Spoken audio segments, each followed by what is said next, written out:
Young and old, it's very emphatic about that. Young and old to the last man.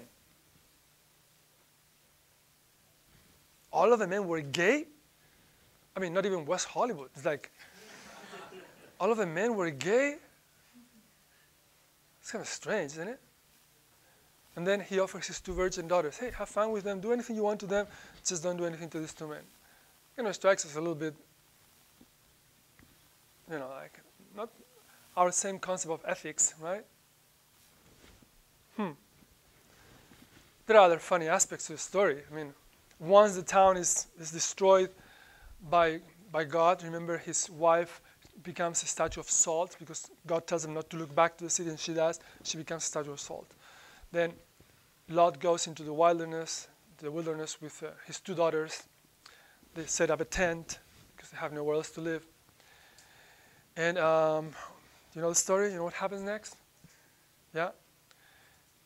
His 2 daughters get their father drunk and have sex with him, one after the other.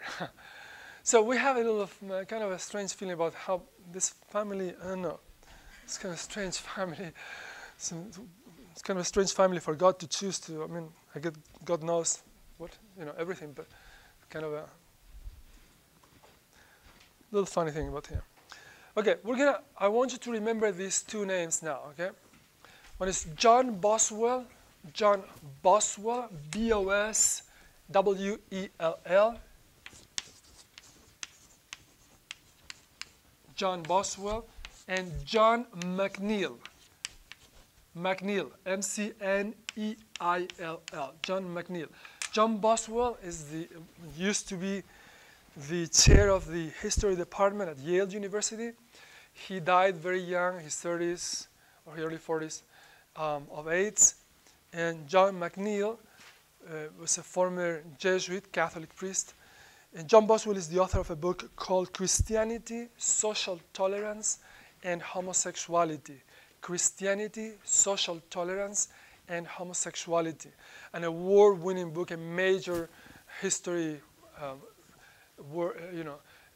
award-winning work in his own right. And John McNeill is the author of a book called The Church and the Homosexual. Now, let me tell you what their interpretation is of this solemn passage that we find in chapter 19 of Genesis.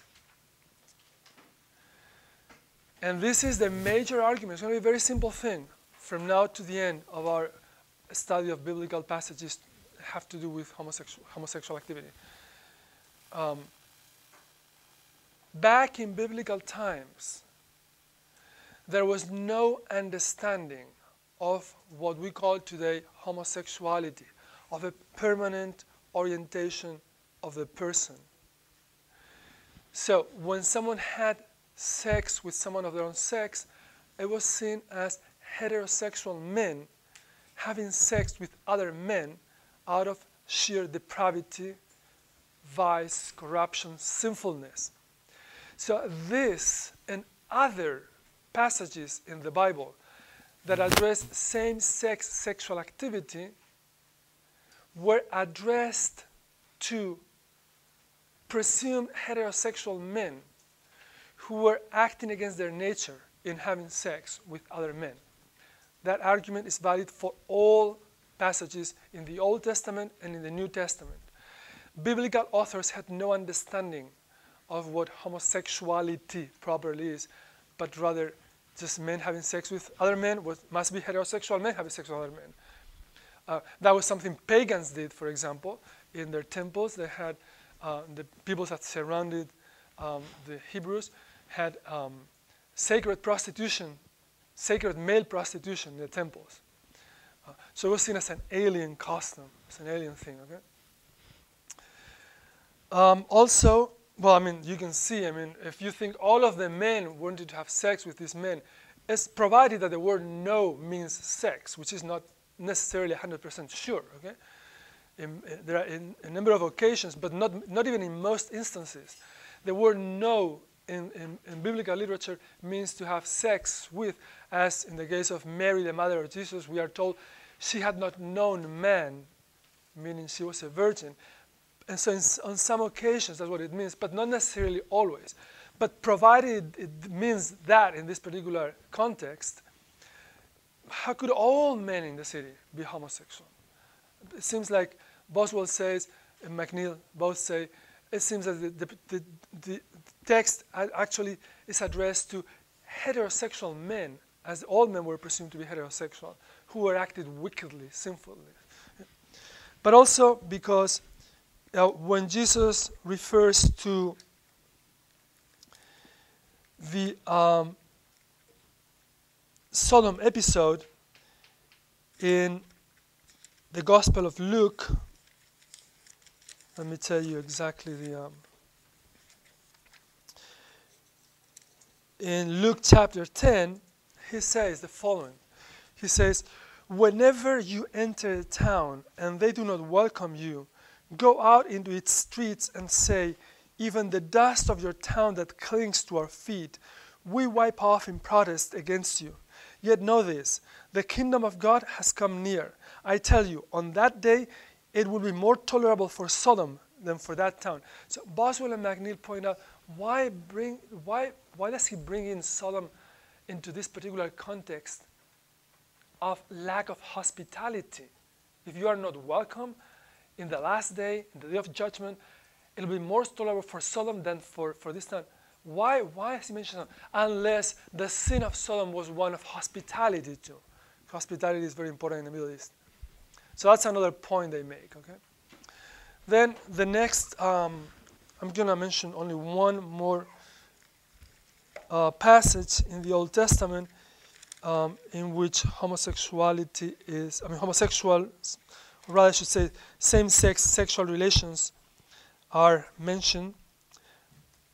That's the book of Leviticus, chapter 18, verse 22. It says, "You shall not lie with a male as with a woman. It is an abomination." You shall not lie with a male as with a woman. It's an abomination. And then in Leviticus chapter 20, verse 13, it says, if a man has, I'm missing here.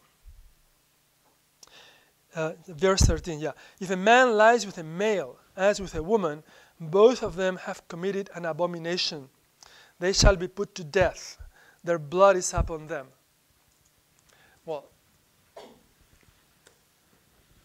if I were to read you a whole list, which I used to bring to class, but I don't have it with me today, of all of the things for which the death penalty is prescribed in the Old Testament, I can tell you, many, if not most of you, wouldn't be alive here today. Okay? Disobeying your parents, cursing your parents, disobeying the priest, working on the Sabbath. I mean, such a long, long, long list that not even the Jewish people ever applied that in a strict manner. Okay? So yes, it talks about the death penalty for same-sex sexual relations, presumably for heterosexual men who have sex with other men.